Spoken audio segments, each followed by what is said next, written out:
అక్కడ ఎమ్మెల్యే, ఇక్కడ mayor. Kadapa corporation లో ముదిరిన కుర్చీలాట. కడప రెడ్డమ్మ సురేష్ బాబు మధ్య జరిగిన పోరులో తగ్గిందెవరు, నెగ్గిందెవరు? కుర్చీలాటతో కడప గడపలో గంటల తరబడి హై టెన్షన్ వాతావరణం నెలకొంది. కౌన్సిల్ హాల్లో ఎమ్మెల్యేలకి కుర్చీలు వేశారు అధికారులు. దీంతో ఐ హర్ట్, నేనక్కడికి రాను అనేశారు మేయర్. తన ఛాంబర్లోనే సర్వసభ్య సమావేశం నిర్వహించి తీర్మానాలని ఆమోదించారు. మరోవైపు కుర్చీ సాధించిన ఆనందంలో కౌన్సిల్ హాల్లో కూర్చున్నారు ఎమ్మెల్యే మాధవిరెడ్డి.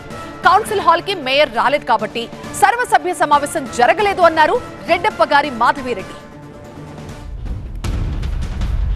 కడపలో కుర్చీలాట కంటిన్యూ అవుతోంది. మేయర్ సురేష్, ఎమ్మెల్యే మాధవిరెడ్డి మధ్య కుర్చీ గొడవ నెక్స్ట్ లెవెల్ కు వెళ్లింది. కడప కార్పొరేషన్ సర్వసభ్య సమావేశంపై ఉదయం నుంచి హై డ్రామా నడిచింది. కడప ఎమ్మెల్యే మాధవిరెడ్డితో పాటు కమలాపురం ఎమ్మెల్యే పుత్తా చైతన్యరెడ్డి, ఎమ్మెల్సీలు రామ్ గోపాల్ రెడ్డి, రామచంద్రారెడ్డికి కౌన్సిల్ హాల్లో కుర్చీలు వేశారు అధికారులు. మధ్యలో మేయర్ కుర్చీ వేశారు. దానికి ఇరువైపులా ఎమ్మెల్యేలు, ఎమ్మెల్సీలు కూర్చునేందుకు కుర్చీలు కేటాయించారు. దీంతో అధికారులపై అలకబోనారు మేయర్ సురేష్ బాబు. కౌన్సిల్ హాలుకు రానంటూ మంకుపట్టు పట్టారు. అధికారులు తనతో సంప్రదింపులు జరపకుండా సమావేశాలు ఏర్పాటు చేస్తున్నారని, కౌన్సిల్ హాల్లో మార్పులు చేశారని మండిపడ్డారాయన. పాలకవర్గాని కోసం వెయిట్ చేస్తున్న అధికారులు పాలకవర్గం ముందు అధికారుల కోసం వెయిట్ చేస్తున్నాం.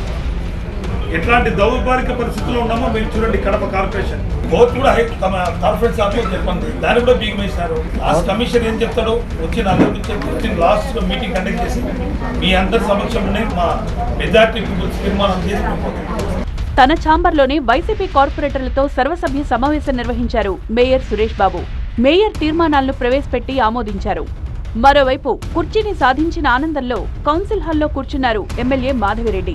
కమిషనర్ కూడా కౌన్సిల్ హాల్లోనే కూర్చున్నారు. మేయర్ కోసం ఎదురు చూసి వెళ్లిపోయారు. మరి మీటింగ్ జరగలేదు, మీటింగ్ జరపాల్సిన వ్యక్తి రాలేదు, వాళ్ళకి ప్రజా సమస్యల గురించి, అభివృద్ధి గురించి ఆసక్తి లేదు. కానీ కడప నియోజకవర్గ ఎమ్మెల్యేగా అనునిత్యం ప్రజా సమస్యల కోసం పోరాడుతాము, కడప అభివృద్ధి కోసము పనిచేస్తామని ఈ సందర్భంగా తెలియజేస్తున్నాను. ఫైనల్ గా ఈ కుర్చీలాటకు ఇప్పట్లో ఎండ్ కార్డు పడేలా కనిపించడం లేదు.